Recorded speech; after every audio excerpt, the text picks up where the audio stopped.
Student chapter 3 में हम उन फैक्टर्स के बारे में पढ़ रहे थे जो एंजाइमेटिक एक्शन पर अपना इफेक्ट डालते हैं।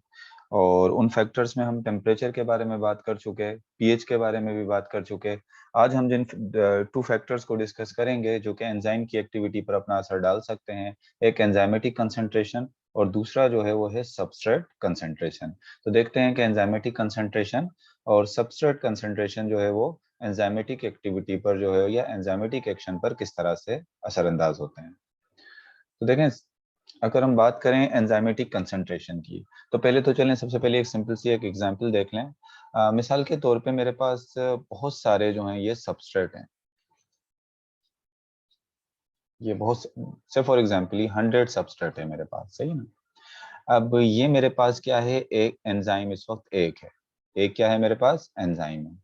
और इस वक्त में टेम्परेचर भी नॉर्मल है और पीएच भी क्या है, नॉर्मल है। मतलब इस कंडीशन में जो मैं इस वक्त आपको बता रहा हूँ, नॉर्मल जो है वो ऑप्टिमम नॉर्मल टेम्परेचर, मतलब समझ लें कि ऑप्टिमम टेम्परेचर है।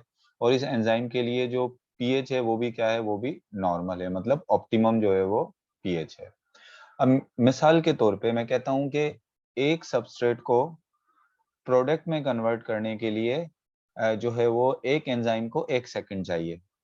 एक सबस्ट्रेट को एक प्रोडक्ट में कन्वर्ट करने के लिए कितने सेकंड चाहिए एंजाइम को, 1 सेकंड चाहिए। क्योंकि एंजाइम की एक्टिविटी को जो हम मेजर करते हैं वो इसमें मेजर करते हैं कि एक पर्टिकुलर टाइम में आपको कितनी प्रोडक्ट मिल रही है। अगर एक पर्टिकुलर टाइम में आपको ज्यादा प्रोडक्ट मिल रही है तो एंजाइम की एक्टिविटी क्या है, ज्यादा है। और अगर कम प्रोडक्ट मिल रही है तो एंजाइम की एक्टिविटी क्या है, कम है।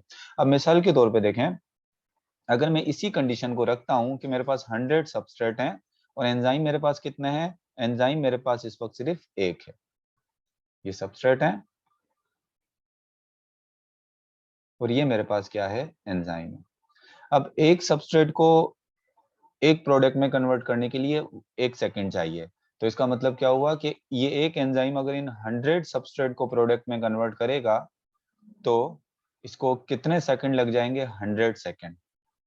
वैसे भी एंजाइम 100 के 100 तो नहीं करता, सबस्ट्रेट कुछ इक्विलिब्रियम होता है, लेकिन अगर हम समझ लें कि अगर 100 सबस्ट्रेट को प्रोडक्ट में कन्वर्ट करेगा, क्योंकि एक सबस्ट्रेट के लिए उसको 1 सेकंड लग रहा है तो 100 सेकंड जो है वो इसको लगेंगे। लेकिन अगर मैं एंजाइम की कंसंट्रेशन यहाँ बढ़ा दूं, ये एंजाइम भी मैं यहाँ पर क्या कर दूं, एंजाइम भी मैं यहाँ पर 100 ही कर दूं, मैं इक्वल कर दूं इनकी कंसंट्रेशन। एंजाइम भी मैंने क्या कर दिए, 100 कर दिए। यहाँ 100 सबस्ट्रेट हैं और एंजाइम भी कितने हो गए, एंजाइम भी जो है वो 100 हो गए। तो अब क्या होगा, एक एक सबस्ट्रेट जो है वो एक एक एंजाइम के साथ बाइंड हो जाएगा, एक एक सबस्ट्रेट एक एक एंजाइम के साथ बाइंड हो जाएगा और मुझे 1 सेकंड के अंदर 100 प्रोडक्ट मिल जाएंगी। समझ रहे हैं ना मेरी बात, कि 1 सेकंड में आपको कितनी प्रोडक्ट मिल रही हैं, 100 प्रोडक्ट मिल रही हैं। तो इसका मतलब एंजाइम की कंसंट्रेशन बढ़ाने से जो एंजाइमेटिक एक्टिविटी है वो क्या हो जाएगी, वो इंक्रीज हो जाएगी।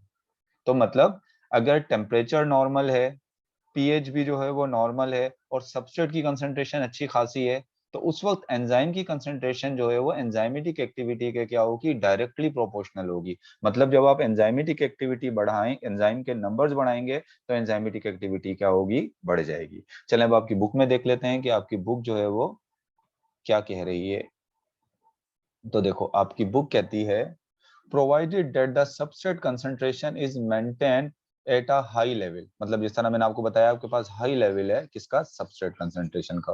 यानी सबस्ट्रेट कंसंट्रेशन आपको अच्छी खासी जो है वो क्या की गई है, प्रोवाइड की गई है। इसका मतलब तो ये होगी अनलिमिटेड अवेलेबिलिटी है। हम कह देते हैं 100 लेकिन अनलिमिटेड है। And other condition such as pH and temperature are kept constant. और टेम्परेचर और पीएच भी आपने क्या रखना है, नॉर्मल रखना है, ना बढ़े ना ज्यादा हो, मतलब उनको भी कांस्टेंट अगर रखा जाए। The rate of reaction become directly proportional to the enzyme concentration. यानी जो रिएक्शन है वो एंजाइम कंसंट्रेशन के क्या होगा, डायरेक्टली प्रोपोर्शनल होगा। यानी अगर आप एंजाइम की कंसंट्रेशन बढ़ाएंगे तो एक्टिविटी भी क्या होगी, बढ़ेगी। अब देखें आपकी बुक में नीचे एक्सप्लेन इस बात को कर रहा है किस तरह से, आपकी बुक में इस तरह से एक्सप्लेन कर रहा है इसको कि if there is only one enzyme in the system, it can convert 100 of substrate into product। यानी एक एंजाइम है एक सिस्टम में और उसको 100 सबस्ट्रेट को किसमें कन्वर्ट करना है, ये 100 सबस्ट्रेट हैं जिनको प्रोडक्ट में कन्वर्ट करना है, but it take more time. लेकिन ये क्या लेगा, ज्यादा टाइम लेगा। आपको पता है कि मैंने कहा कि अगर 1 सेकंड के अंदर एक प्रोडक्ट बन रही है, तो ये 100 सबस्ट्रेट को प्रोडक्ट में कन्वर्ट करने के लिए उसको 100 सेकंड चाहिए होते हैं। तो मतलब क्या होगा, ये ज्यादा टाइम लेगा।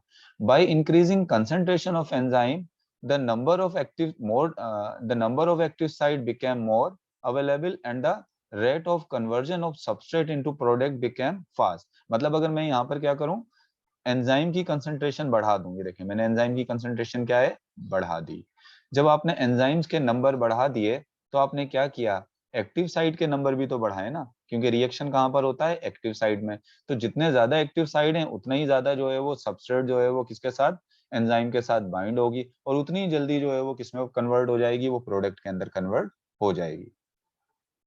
Such effect persists till the equilibrium state when concentration of enzyme and substrate become equal। लेकिन जब concentration of enzyme और substrate क्या हो जाए, equal हो जाए। अब देखें यहाँ पर 100 ही आपके पास substrate है और 100 क्या हो गए, enzyme हो गए। अब ये क्या हो गए, ये equal हो गए दोनों चीजें। क्या, after that further increase in enzyme concentration will have no effect upon the rate of reaction। अब आप मजीद अगर एंजाइम बढ़ा दें तो रिएक्शन से कोई फर्क नहीं पड़ेगा, क्योंकि 100 सबस्ट्रेट हैं, और जब ये बाइंड होंगी किसके साथ, इन एंजाइम, 100 ही एंजाइम है, तो 100 एंजाइम जब 100 सबस्ट्रेट के साथ बाइंड हो रहे हैं 1 सेकंड में, तो 1 सेकंड में आपको 100 प्रोडक्ट मिल रही हैं। अब मजीद अगर आप उसी टाइम में, एक पर्टिकुलर टाइम में अगर आप मजीद एंजाइम्स बढ़ा रहे हो, तो एंजाइम बढ़ाने का अब कोई फायदा नहीं होगा, क्योंकि अब सबस्ट्रेट ही इसके साथ बाइंड होने के लिए एक्टिव साइट तो है, मगर सबस्ट्रेट नहीं है। जितने सबस्ट्रेट थे उतने ही क्या हो, उतने ही जो है वो एंजाइम हो जाए। तो उसके बाद अगर आप इंक्रीज करोगे, अगर उसके बाद आप एक्टिविटी इसको एंजाइम के नंबर्स इंक्रीज करोगे, तो उसकी रेट ऑफ रिएक्शन पर कोई असर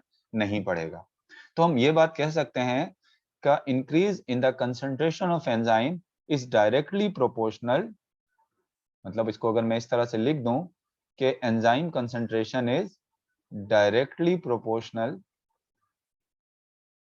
to enzyme activity but up to certain limit। लेकिन एक लिमिट तक। देखो जब ये दोनों इक्वल हो गए, तो अब ये लिमिट है, अब इसके बाद मजीद आगे नहीं बढ़ेगा। अब एमसीक्यूज में अगर आपसे पूछा जाए, मिसाल के तौर पे अगर एमसीक्यूज में इस तरह से आपसे पूछ लिया जाए कि आपने पीएच और जो दूसरा टेम्परेचर है उसको आप कांस्टेंट रखते हो, और आपके पास substrate concentration, number of substrate बहुत ज्यादा है, अनलिमिटेड अवेलेबिलिटी है, तो अब एंजाइम की जो कंसंट्रेशन बढ़ाने से एंजाइम की जो कंसंट्रेशन होगी, वो एंजाइम की एक्टिविटी के डायरेक्टली प्रोपोर्शनल होगी या इनडायरेक्टली होगी। तो आप बताएंगे क्या होगी, डायरेक्टली प्रोपोर्शनल होगी। या आपसे अगर ऐसे पूछा जाए कि सबस्ट्रेट और एंजाइम दोनों बिल्कुल इक्वल हैं, दोनों क्या हैं, इक्वल हैं, अब बताएं कि मजीद अगर आप एंजाइम्स की बढ़ाते हो, मिसाल के तौर पे अगर आपसे कहा जाए 100 सबस्ट्रेट है और 100 ही जो है वो क्या है, एंजाइम है। अब अगर आप क्या एंजाइम 200 करोगे, तो क्या एंजाइम की एक्टिविटी बढ़ेगी, तो आप बताओगे या उस पर कोई इफेक्ट नहीं होगा, तो आप कहोगे इसका जवाब यही होगा, further increase in enzyme convey will have no effect on the rate of reaction. अब ये किसी रेट ऑफ रिएक्शन पर जो है इफेक्ट नहीं करेगा। तो ये तो बात हमने कर ली किसकी, एंजाइमेटिक कंसंट्रेशन की। एंजाइमेटिक कंसंट्रेशन के बाद आ जाते हैं सबस्ट्रेट कंसंट्रेशन की तरफ, सही है ना। अब सबस्ट्रेट कंसंट्रेशन में मैं थोड़ा सा अगर आपको इस तरह से समझाऊं, मिसाल के तौर पे ये उसी बात पे आ जाए। अब ये हमारे पास 100 एंजाइम्स हैं, हमारे पास कितने एंजाइम्स हैं, ये मिसाल के तौर पे ये हमारे पास 100 एंजाइम है, और सबस्ट्रेट हमारे पास कितनी है, सबस्ट्रेट हमारे पास एक है। सबस्ट्रेट कितनी है, एक है। अब क्या होता है कि अगर मैं क्या कहते हैं, 1 सेकंड के अंदर एक सबस्ट्रेट प्रोडक्ट में कन्वर्ट हो रही है, तो अब ये क्या होगा, क्योंकि सबस्ट्रेट एक ही है और ये इसी एंजाइम के एक्टिव साइट के साथ बाइंड होगी, और ये किस में कन्वर्ट होगी, प्रोडक्ट में कन्वर्ट होगी। यानी 1 सेकंड के अंदर आपको सिर्फ एक ही प्रोडक्ट मिलेगी। लेकिन अगर मैं सबस्ट्रेट कंसंट्रेशन बढ़ा दूं, मिसाल के तौर पे ये सबस्ट्रेट कंसंट्रेशन देखें मैंने बढ़ा दी, तो अब क्या होगा, ये इसके एक्टिव साइट के साथ बाइंड हुआ, ये इसके साथ हो जाएगा, ये इसके साथ हो जाएगा, ये इसके साथ हो जाएगा। अगर मैं 100 ही प्रोडक्ट सबस्ट्रेट कर दूं, तो मुझे 1 सेकंड के अंदर 100 प्रोडक्ट्स मिल जाएंगी। 1 सेकंड के अंदर अगर मैं इसको नीचे येलो से जो है वो प्रोडक्ट को शो करूं, तो देखो एक ही सेकंड के अंदर जो है मुझे क्या मिल गई, 100 जो है वो प्रोडक्ट मिल गए। तो इसका मतलब सबस्ट्रेट कंसंट्रेशन इंक्रीज करने से भी एंजाइम की एक्टिविटी क्या होती है, बढ़ती है, but up to certain limit, लेकिन एक खास लिमिट तक, क्योंकि अब ये जो है वो तमाम एंजाइम के एक्टिव साइट ऑक्यूपाई हो चुके हैं। अब अगर मजीद आप सबस्ट्रेट को इंक्रीज करोगे यहाँ पर, यानी मजीद आप सबस्ट्रेट कंसंट्रेशन बढ़ाओगे तो एंजाइम की एक्टिविटी पर कोई असर नहीं पड़ेगा, क्योंकि जितने भी एक्टिव साइट थे उन सब में एंजाइम जो है वो क्या हो गए, जाकर अटैच हो गए। तो एक सेकंड में तो आपको 100 प्रोडक्ट ही मिलेंगी। फिर हाँ, दूसरे सेकंड के अंदर जाकर ये दूसरी सबस्ट्रेट आकर अटैच होंगी। लेकिन जब हम एक्टिविटी की एंजाइम की बात करते हैं, एक्शन को जब हम मेजर करते हैं, तो उसमें हम पर्टिकुलर टाइम में देखते हैं कि कितनी प्रोडक्ट बन रही है।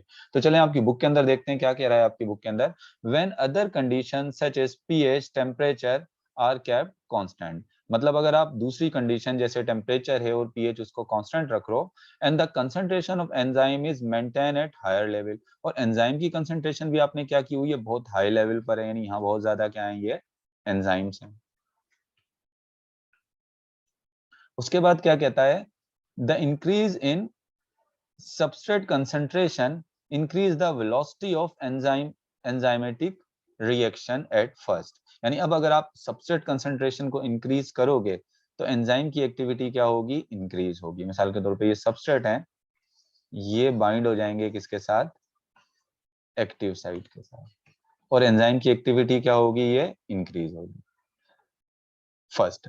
लेकिन उसके बाद क्या होता है, the reaction ultimately reaches its maximum velocity at equilibrium state, यानी जब एक इक्विलिब्रियम स्टेट है, मतलब जितने एंजाइम है उतने ही सबस्ट्रेट हैं, तो ये अपनी मैक्सिमम वेलोसिटी पे पहुंच गई। मैक्सिमम वेलोसिटी का मतलब क्या हो गया कि आपको एक सेकंड के अंदर 100 प्रोडक्ट मिल रहे हैं। ये क्या है, ये मैक्सिमम वेलोसिटी है कि एक सेकंड में आपको 100 प्रोडक्ट मिल रहे हैं, क्योंकि सबस्ट्रेट भी 100 है और एंजाइम भी क्या है, 100 है। वैसे मैंने आपको बताया 100 के 100 सबस्ट्रेट प्रोडक्ट में कन्वर्ट नहीं होते, लेकिन अभी आपको समझाने के लिए बता रहा हूँ कि 100 सबस्ट्रेट हैं और प्रोडक्ट भी, एंजाइम भी कितने हैं, 100। तो आपको एक सेकंड के अंदर कितनी प्रोडक्ट मिल रही है, 100 प्रोडक्ट मिल रही है। The rise in velocity decrease progressively with the further increase in substrate, लेकिन अगर आप ज्यादा सबस्ट्रेट को इंक्रीज करोगे तो फिर इसकी एक्टिविटी इंक्रीज नहीं होगी। The reaction does not increase by any further rise in the substrate concentration. This happen because all the active site of enzyme molecule are occupied. देखो तमाम एक्टिव साइट को तो ऑक्यूपाई कर लिया ना। जब तमाम एंजाइम के एक्टिव साइट ऑक्यूपाई हो जाते हैं, इसको हम, इस कंडीशन को हम कहते हैं सैचुरेशन ऑफ एंजाइम। याद रखिएगा, कभी किसी एमसीक्यूज में अगर आपसे पूछ लिया जाए, जब एंजाइम्स के तमाम एक्टिव साइट फिल हो जाते हैं तो इसको हम क्या कहते हैं, इसको हम कहते हैं सैचुरेशन ऑफ एंजाइम। तो अब ये भी सिंपल सी बात हो गई, इसमें भी आप यही लिखोगे कि substrate of substrate concentration is directly proportional to enzyme action but up to certain limit। देखो जैसे यहाँ पर आप देखो तो ये सबस्ट्रेट कंसंट्रेशन है, सबस्ट्रेट कंसंट्रेशन आप इंक्रीज कर रहे हो तो रेट ऑफ रिएक्शन भी बढ़ रहा है, लेकिन Vmax मतलब मैक्सिमम जब स्पीड पे वो पहुंच जाएगा उसके बाद फिर फर्दर नहीं बढ़ेगा। मतलब अगर 100 आपके पास एंजाइम थे और 100 ही सबस्ट्रेट थे, तो 100 अगर प्रोडक्ट बन गई या 80 प्रोडक्ट बन गई, बस ये मैक्सिमम है, अब इससे ज्यादा ये नहीं बढ़ेगा। अगर आप बहुत ज्यादा बढ़ाते हो तो बाज़ दफा प्रोडक्ट जो है वो क्या होता है, कॉम्पिटेटिवली जो है वो एंजाइम के साथ अटैच हो जाती हैं और उसके एक्शन को क्या कर देती हैं, नेगेटिव फीडबैक के थ्रू जो है उसको वक्ती तौर पे जो है उसके एक्शन को रोक देती हैं। तो ये आज हमने बात कर ली तमाम उन फैक्टर्स की जो कि एंजाइम एक्शन पर जो है अपना इफेक्ट डालते हैं। नेक्स्ट टाइम हम देखेंगे एंजाइम इनहिबिशन के टॉपिक को जो है वो डिस्कस करेंगे।